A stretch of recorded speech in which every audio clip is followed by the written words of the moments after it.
একটা পত্রিকা নিয়ে আদালতের দৃষ্টিতে আনেন, প্রার্থনা করেন এবং তার প্রার্থনার মূল প্রতিপাদ্য বিষয় ছিল ইসকনকে যাতে নিষিদ্ধ করা হয় এবং আইন শৃঙ্খলা রক্ষাকারী বাহিনীর নির্দেশ দেওয়া হয় সর্বোচ্চ গুরুত্ব দিয়ে এই ঘটনাটি তদন্ত করে দোষীদের আইনের আওতায় আনা এবং এমার্জেন্সি ডিক্লেয়ার করানোর জন্য আগামী অন্তত 2 সপ্তাহ। এই পরিস্থিতিতে আদালত আমাকে ডেকে পাঠান। আমি আদালতের সামনে যে বলি ইসকনের ইস্যুটা যেটা এটা দুর্ভাগ্যজনক।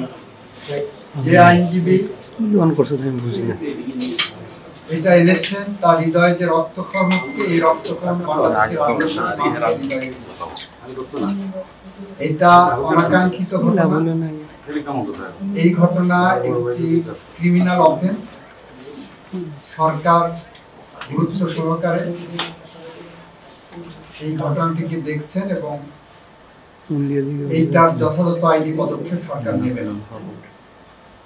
এই সংগঠন রেজিস্টার্ড কিনা, এই সংগঠন নিষিদ্ধ হবে কিনা, এই সংগঠনের বিরুদ্ধে কি কি ব্যবস্থা নেওয়া হবে, এই সংগঠনের অস্তিত্ব কি, এই সবগুলো বিষয়ে সরকারের পলিসি ছিল এবং সরকার এটা খোঁজ খবর নিয়ে যথাযথ আইনিভাবে এটাকে দেখবেন। সবকিছু আদালতের সামনে এসে নিষিদ্ধ করতে হবে।